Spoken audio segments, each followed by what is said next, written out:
Hi, I'm Renee Michelle, and welcome to Spiritual Awareness, my series here on my YouTube channel, Chronicles of a Hoodoo Spirit Spiritualist. Wow, I just cut that off. Welcome. This is this is two sexual abuse. If you're new to this series, you got to understand that we're going step by step through the different phases of abuse, and that's in God, the spirits, the spirit guides, the angels, everyone is involved. I'm telling you right now,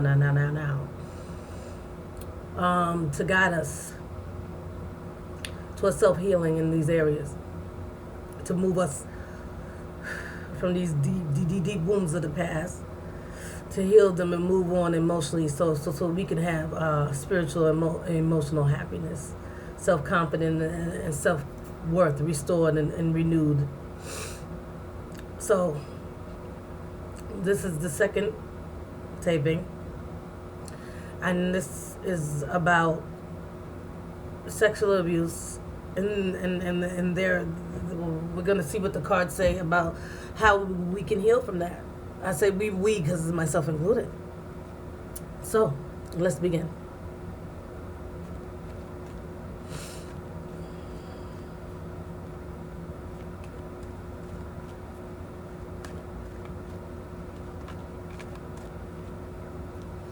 I'm only using the major iconic cards of the deck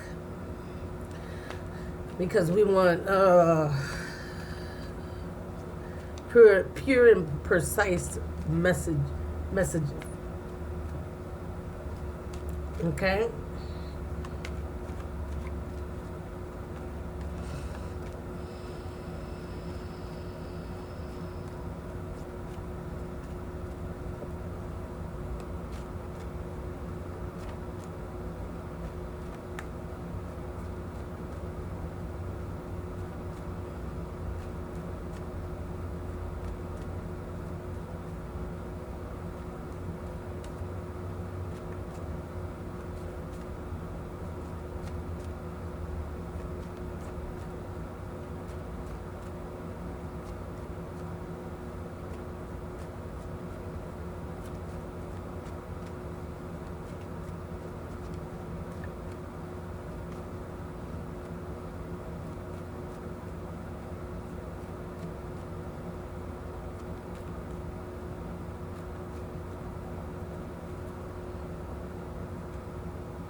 I'm trying to get the message right because they're like giving me more than one scenario, and I'm trying to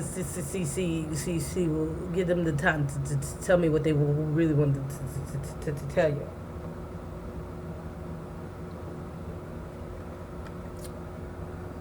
So this is an emotional block, right?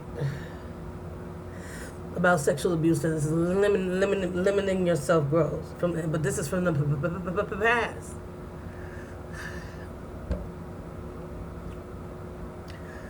This is the father of the tarot, the emperor.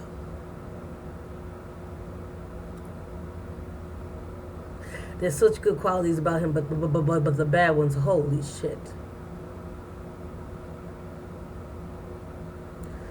Arrogant, forceful, rude, abusive, mean.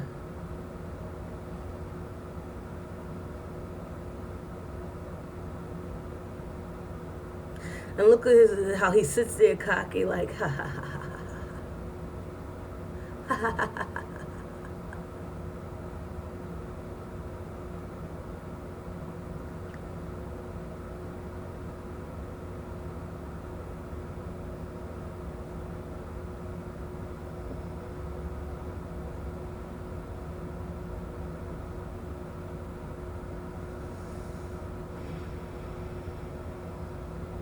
Some of you have taken on this demeanor because this is what you learned for the one that sexually assaulted you.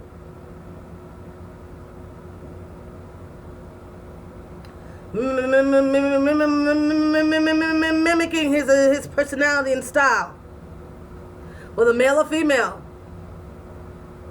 does not matter. This could also be your mother, your aunt, your uncle, cousin, whoever. The persona that you walk around with now, when it deals with abuse, this person that hurt you is integrated into your behavior, and into how you handle the people that you abuse.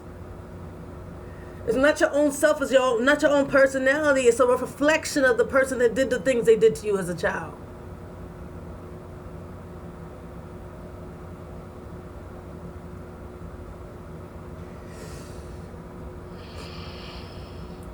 And if you saw a video of yourself in the moment of the moments that you're being abusive, you would cringe and cry.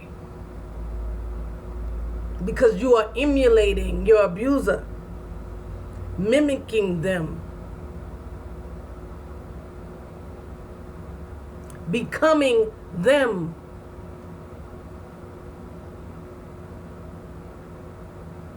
But what you must understand, abuser, and they're gonna make me use that because you have to acknowledge that and accept that about yourself, is that it's what you know.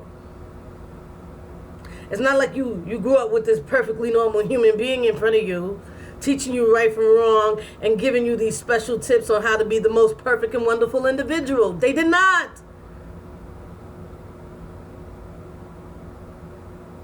They touched you. And even if other people around you were fucked up, this is just, understand this is across the board. It's that we don't accept it and acknowledge it, even in the richest of families. This is harbored and not discussed, hidden.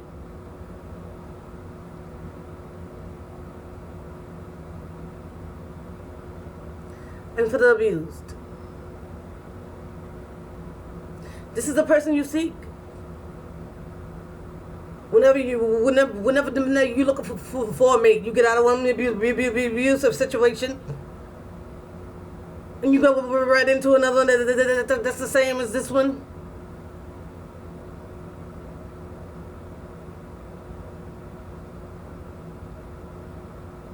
This is what you think you deserve.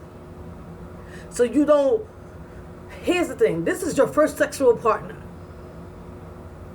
Whether you were 2, 6, 8, 10, 12, 16, whatever. This was your first sexual partner.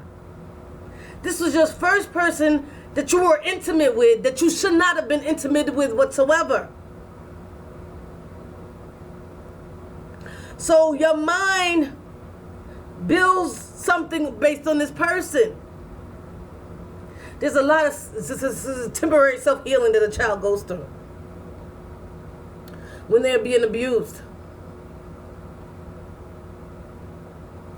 You even will go as far as to make a relationship. There is no relationship with this person, so that because you can't describe what it is as a kid. You treat your father like he's your boyfriend. You treat your cousin like he's your boyfriend.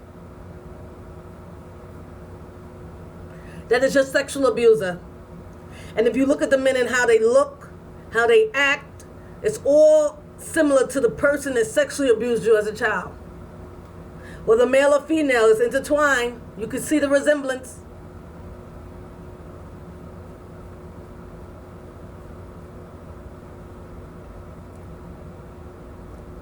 And for a lot of you, no matter what you said, you couldn't get help for it. Which diminished your self-worth even further. So you had to create this world where it was okay for your dad to touch you, where it was okay for your mom to touch you, it was okay for your aunt to touch you. It was never okay. Never.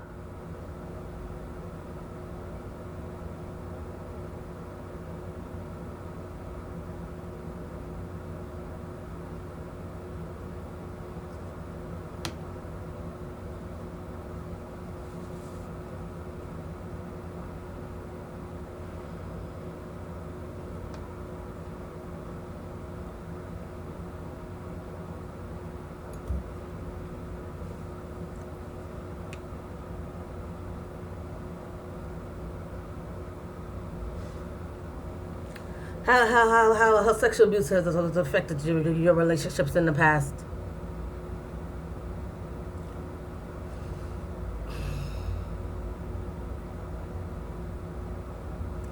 Living in a fantasy world is what just came to my head.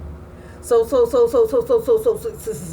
you was in a relationship with somebody that's abused, because once you're sexually abused, all other abuse can just come on in. It's like come.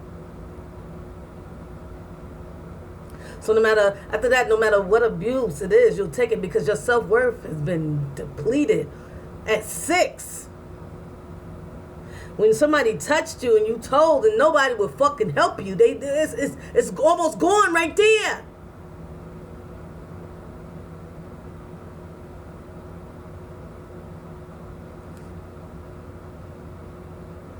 Card of disillusionment, which means in the past you would just, if they was hitting you, you would like, whatever, but we in love. Like you had this whole persona, this whole world that you created that from the outside in, people was like, is she nuts or is he nuts?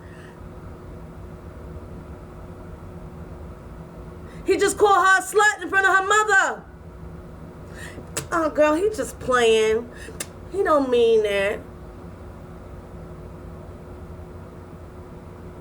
Total disillusionment.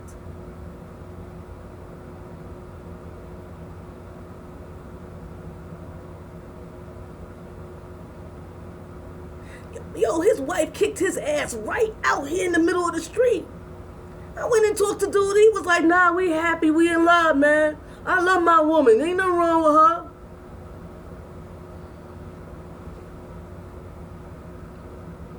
Disillusionment.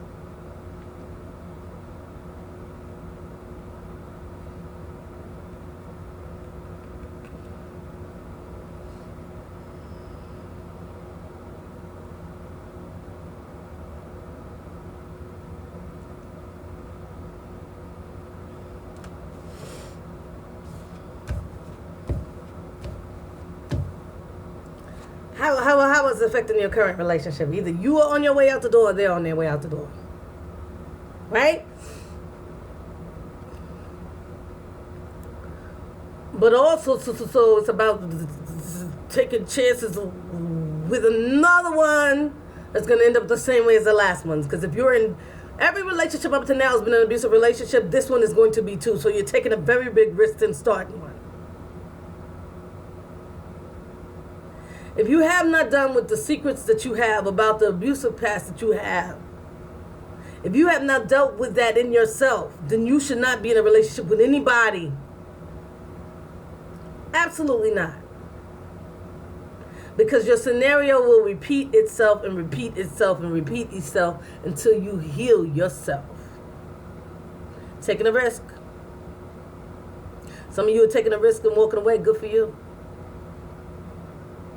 Some of you are taking a risk into another one, another abusive relationship, another, all over again.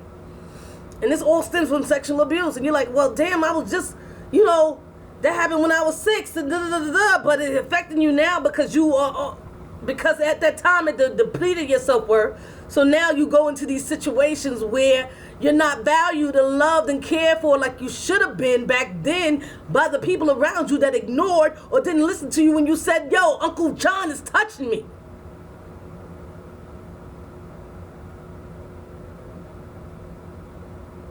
It's a big deal.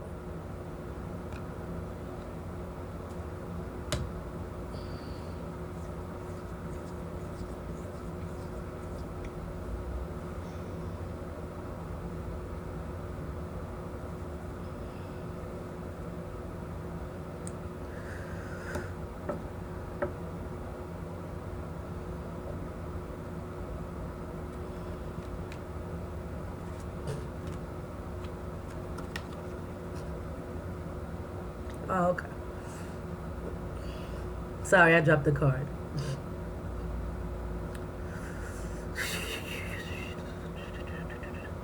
This is in the first video. You remember? Now watch me give you a totally different explanation. Lesson that can be learned from it, right? The Hermit card.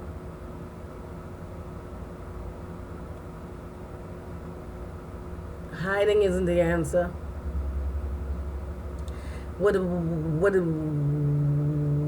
does work about this is healing oneself before you move forward.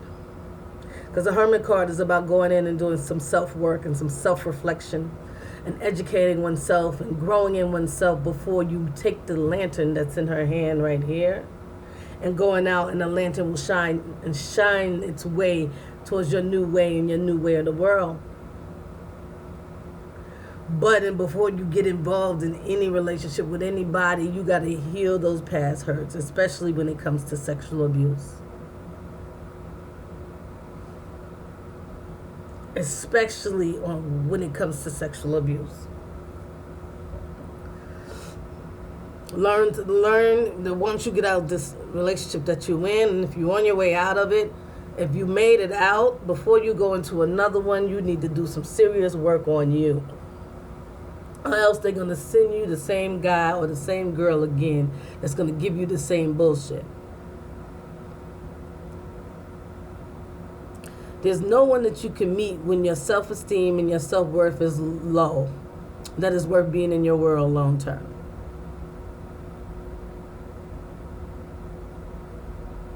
You have to be 100 with you. You have to be 100% you in order to move forward and have the universe send you a positive mate and having a positive and fun-loving relationship. It's the only way.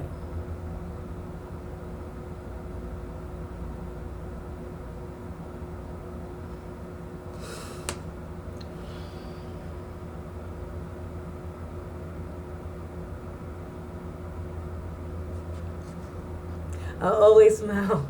I smiled on the last one at this step because what they put here is just straight literal. It's straight literal. Like they don't put like a maybe or a pause or they give you the most straightforward, literal, straight up meaning. This is about steps to encourage yourself, self-healing, right? The step you need to take is the Tower card. End everything now. Get rid of all of that shit. If there's somebody abusing you or you're abusing somebody else, you need to walk away. Because y'all are codependent on bullshit, on negativity, on badness, on both of you being previously abused.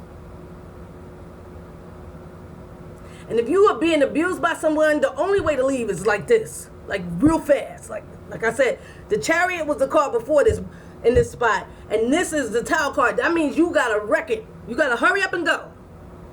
Because if you plan it out and you keep telling them you leaving and they know you went to your mama's house, that shit just keeps continuing.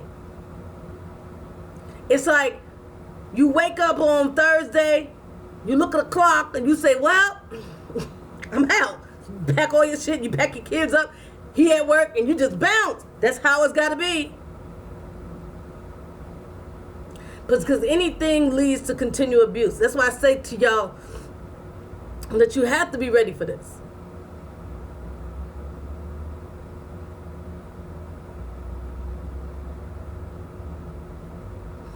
There's no compromise, and most of you know this already. There's no compromise. There's no, oh, let's get help together and all that stuff, because it doesn't work that way. It doesn't. Because you each individually have your own levels of abuse that you have to deal with.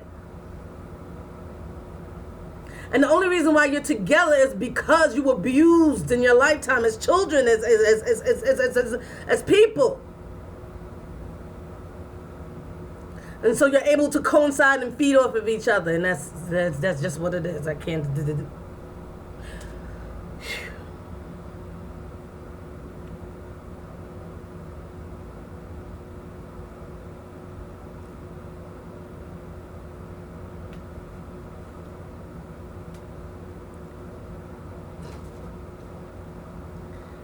I'm just letting the energy go. Like that was there to move forward.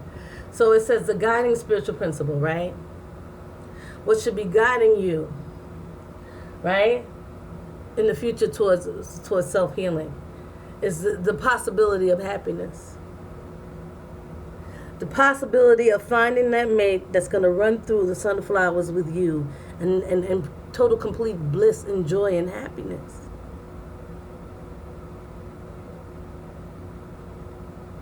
This should be your guiding light, your force, because you are deserving of it. Whether you are the abuser or the abuser, you are deserving of happiness.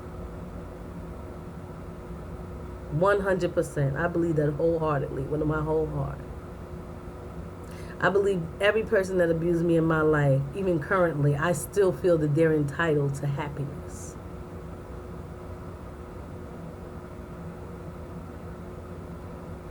Self-healing is a big deal, but once you do it and you get to this and you call me and I pull this card, wonderful.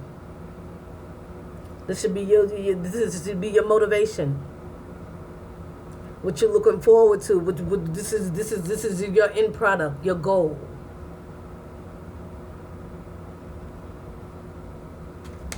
I'm Renee Michelle. Thank you for watching Spiritual Awareness.